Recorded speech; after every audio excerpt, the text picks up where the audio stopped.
Hi, welcome back to my channel. There has been a topic that has been at the forefront of my mind for the past year, honestly. But I haven't seen it really occur more frequently than I have in the past maybe 4 months. And that's the topic of BookTok. If you don't know anything about BookTok, it's basically TikTok videos of people discussing books, whether the world of books, a specific book, an author, a event that takes place, anything that has to do with books, it's on BookTok. I've noticed more that people don't really understand the repercussions that they have on the internet. Now, I grew up and my mom was very, very stern on saying, whatever you put on the internet, it's there forever. Now, this isn't supposed to scare you. It's supposed to open your eyes to the reality of what the internet is actually used for and what it has become. There are a few topics that I want to discuss within the world of BookTok and the safety that I feel no longer exists in that world, but I also want to discuss the concept of summarizing a book versus spoiling it, and how I think that TikTok ruined the idea of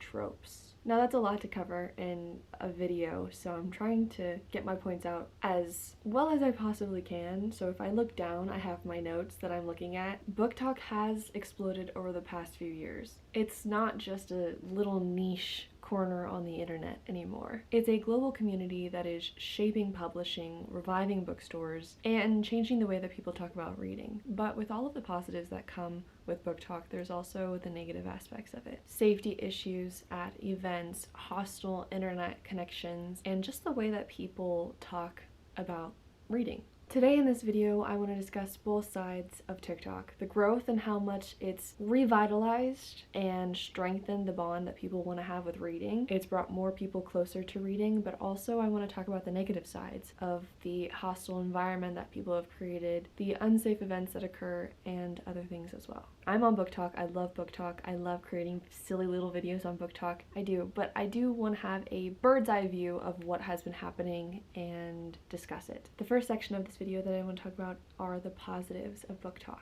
Like I stated before, more people are reading, more people are into romance and fantasy. There are so many discussions that occur about books that were published years ago that people are just now finding. Indie authors are thriving. They're able to post about their books that they're putting out and have people instantly get them. Barnes & Nobles have been revived. They were going to be shut down, but because of BookTok, they're expanding their locations. BookTok also gave new readers and new creators a starting point. There are so many different creators on the app that I adore, that I love watching their videos. That wouldn't have happened if it wasn't for BookTok. It's a great community that people can find whatever creator they want to. If you love cozy books, if you love fantasy books, if you love dark romance books, a mixture of the two, of romantasy. There's a creator that loves all of those books and specifically has a page designated for their own specific audience and what they love. The second section that I want to talk about in this video are challenges and issues that I have with BookTok. There was an event called Sinners and Stardust that happened, I believe, a month ago. The things that I heard that took place at this event really appalled me. There was incidents of women groping male actors that were dressing up as men from books. There was authors that were getting groped. One of the cosplayer men had an air tag found on him so someone could follow him to his hotel room. Those are just the little things that I heard that really changed my mind, the way that I think of events, and the outcome of authors being vocal about what took place and the reaction that people had towards it really made me even more aware of the environment that some places are creating within the BookTok community. A lot of people were blaming the victims that were sexually assaulted. They were saying, well, what did they expect? It is a dark romance event. They are authors that write about that stuff, and they didn't think that that could happen to them. That mindset right there is the problem. Dark romance is not the issue. Dark romance is a completely separate topic alone. Are there pros? Yes. Are there cons? Yes. With anything. Dark romance has healed so many people online that I didn't even know that could even occur. I read dark romance for fun. I read dark romance usually to get out of a slump. There are people that read dark romance to heal from trauma that happened to them. There are people that read stories about sexual assault because that book had a happy ending and their own personal story did not. There are so many stories that I've heard online that give me chills because dark romance has helped them in a way that I will never ever understand. So to blame people that were at this event to have fun, to meet their favorite authors. There are always people that ruin it for the people that are there for good reasons. For people to blame the victims of this occurred and also blame dark romance is fictional. That's another thing I want to talk about. I have not read a single dark romance where it is non-fictional. They are all fictional. So to say that these authors deserve to get groped or sexually assaulted at this event is mind-boggling, because this is reality. They write about fiction, but they are real people. Cosplayers that dress up as characters are real people. They are not actually that character. I feel like I have to hold some people's hands when I say that they are not real. And for people to cross the boundaries and then blame them, I feel like we've lost the plot. I feel like we've lost the storyline of what we're here to do. I feel like we've lost empathy. I feel like we've lost critical thinking. For some reason, there are lines that are blurred when it comes to dark romance, and I've noticed that little thing about me is I do love a good motorcycle man. I do love a good video that pops up on my For You page of a motorcycle man. However, the things that I don't like are men using these dark romance books to lure BookTok to their comment section. I will find different motorcycle men like that pop up on my For You page. I kid you not, at least one of the comments will say, BookTok was summoned. To what? This man's video? What are we summoned to? What are we? What is BookTok? Like, it's kind of a general, very generic term that we're throwing around here. What were we summoned to do? Just like comment weird stuff on this random man's video? Very confused when I see those comments, and I think it also gives BookTok a very bad name, because people think that BookTok is just about sex, it's just about smut, it's just about relationships. It's far more than that. So I hate this narrative that BookTok is only dark romance, and people feel, men specifically feel, to lure a BookToker into their comments, into their videos, they have to put something seductive in the video while holding Haunting Adeline or Little Stranger or some weird thing that like has nothing to do with the video, but they just want likes. And it works because the people that comment it are women. If that's what they want to see on their For You page, that's fine, but do not generalize BookTok as thirsty women who only sexualize men. I don't really know. The next section I want to talk about is the cultural internet shift when it comes to BookTok. I didn't start posting about books on BookTok until probably 2 years ago, and by then so many people were already on BookTok. I actually missed a lot when it came to BookTok and just how fun it was to talk about books, and it was strictly like Hunger Games and fun little YAs or fantasy. It wasn't anything intense. People knew back then that there was an opinion, like books are subjective. People knew everyone will have diverse opinions, and that's okay. Now I see a hostile takeover, that's for sure, when it comes to BookTok. I've seen creators talk about books that they like and that they don't like. So many people in the comments are like, how dare you? That's my favorite book.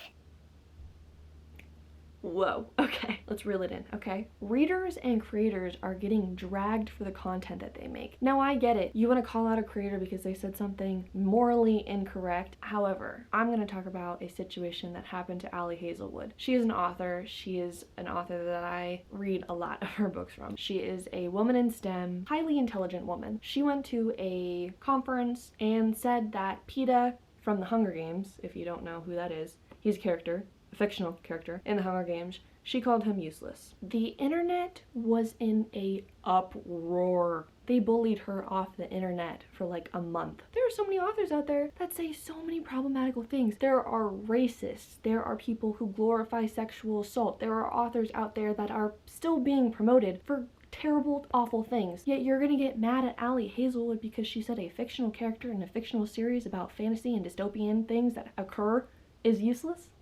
What are we doing here? There's another author, Nevessa Allen, who I adore. Now, I loved her first book, Lights Out. She's a dark romance author. Second book, I was not a fan of. Does that mean I go into her comments and say that she's an awful, terrible writer and that the second book sucked and I like the first one better?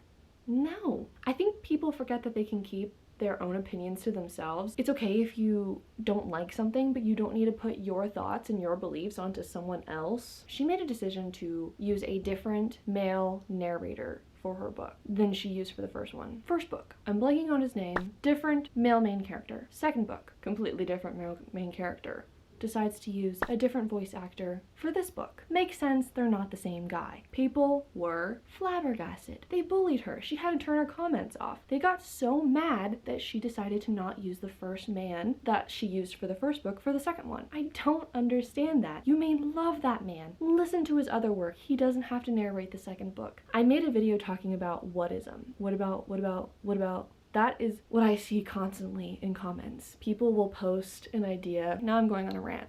I saw a video of this woman discussing what she ate for dinner and put the whole recipe in the comments, which is very nice. A lot of creators do not do that nowadays. They want you to go into their link tree and purchase things that they bought so they can get a commission or whatever. This woman, she created a whole recipe, put it in her comments. There were so many people in their comments saying, I wouldn't have done it that way.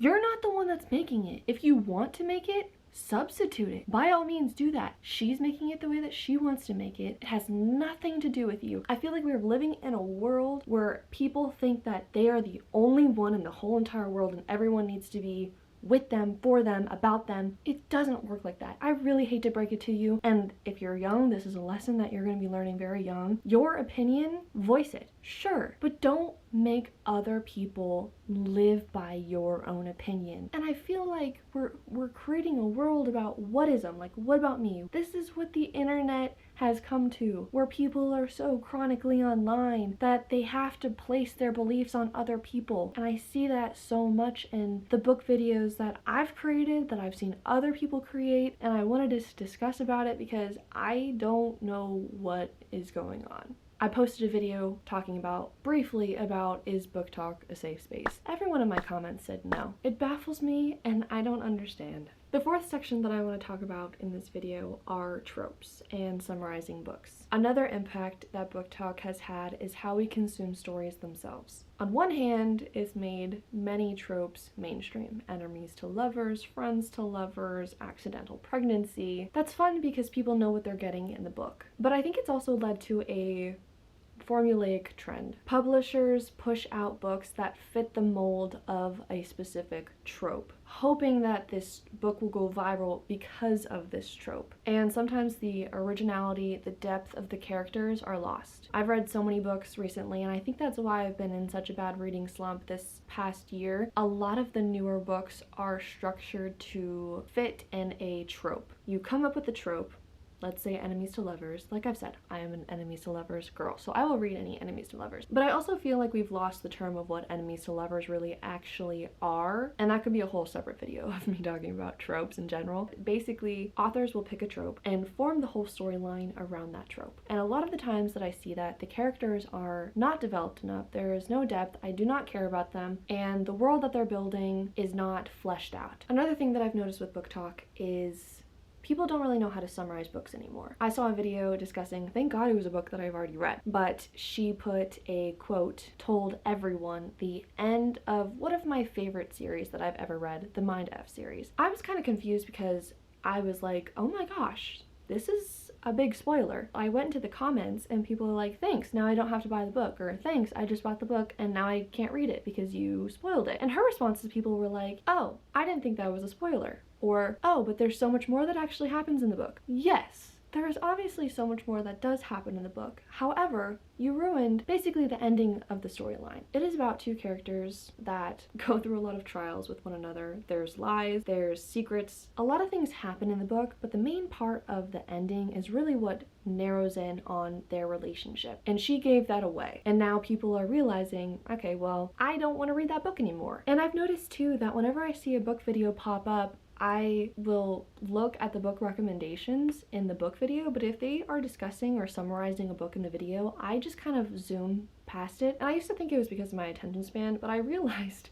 that it is actually because so many creators out here are spoiling books in their summary. And it stinks because it doesn't really just ruin the reader's experience, but it also discourages readers to picking up the book in general. And like I said, that's my favorite book series. And I want people to read it. If they have the book, I want them to read it. When there's spoilers in it, I feel like unless you go a year without reading it and then you kind of forget the spoilers, maybe that can work. Sometimes I've noticed when it comes to plot twists, like thrillers, I definitely can't watch book videos there because people will say, it is the craziest plot twist that you'll ever see. It'll be the craziest one that you've ever read. You'll never see it coming. Okay, but now I know that there's one coming, so now I'm gonna be prepared for a plot twist. You see how that works? And this connects to the bigger issue that I have with BookTok is the consumerist. And I am a big consumer when it comes to books. You can't see my whole shelf that I have behind me, but like I said, I've been in a bad reading slump this year. I continue to buy books because I see people talk about it on BookTok, and I've kind of lost the idea of like enjoying a new book. I think now when I purchase a new book, it's from an author that I've already read. It's hard to buy a new book from an author that I haven't read because many new books that I read, even with authors that I love and adore, there's so many authors that I read that I have not been liking their books recently, and that is crazy to me. Like, I would have never thought that, but I think they're following the trends of BookTok and kind of the consumerist mindset that they don't really need to create a fleshed out book anymore, whether it's about plots or characters or a certain flashback that occurred. I feel like people know that they're going to have their books bought, and then when it's not well received, the author wonders why. There are authors out here that publish books every like 4 months, and I don't know how they do it until I read one of their books and I'm like, yeah, actually that makes sense that this was written in 4 months. And I don't mean it to be an insult, but it's just the way that we're kind of going in the publishing world that I've noticed is there's so many books that are getting pushed out because they're relying on tropes and relying on their pre-existing readers that they don't really care about the process of writing. I would rather have one of my favorite authors spend a year, 2 years writing, creating a book that they adore, that they love, that they have everything figured out, a perfect timeline of the characters, the plot, anything that is important of the storyline. I would rather have that occur than have my favorite author put a book every 6 months. I think BookTok's fast consumption culture sometimes prioritizes quick content over preserving joy in reading, the joy of discovery. So where does this leave us? BookTok has done incredible things, like I said, again, with reading. There are more readers, more people creating content, more people wanting to build a community of lovers of books, of people who love the same genre, the same tropes as they do. There are more opportunities altogether for authors, of indie bookstores popping up. I love seeing new bookstores pop up all over the globe. But it also faces growing pains. Safety concerns at events, victim blaming dark romance readers, hostile online spaces, blurred boundaries, oversaturation of tropes. There's so many things that are wrong in the BookTok community. However, at the end of the day, BookTok is a reflection of the internet itself. Powerful, inspiring, but also flawed. The challenge is how we, as a community, engage with it. I'd love to hear your thoughts. Do you think that BookTok is a safe space for creators, or has it become something completely different? I know I said a lot of things, and there's a lot of points that I covered, so if there is anything that stood out to you, let me know in the comments down below. If you want to follow me on any other social media platforms, I will have them linked down below, and I hope to be seeing you in the next video. Bye.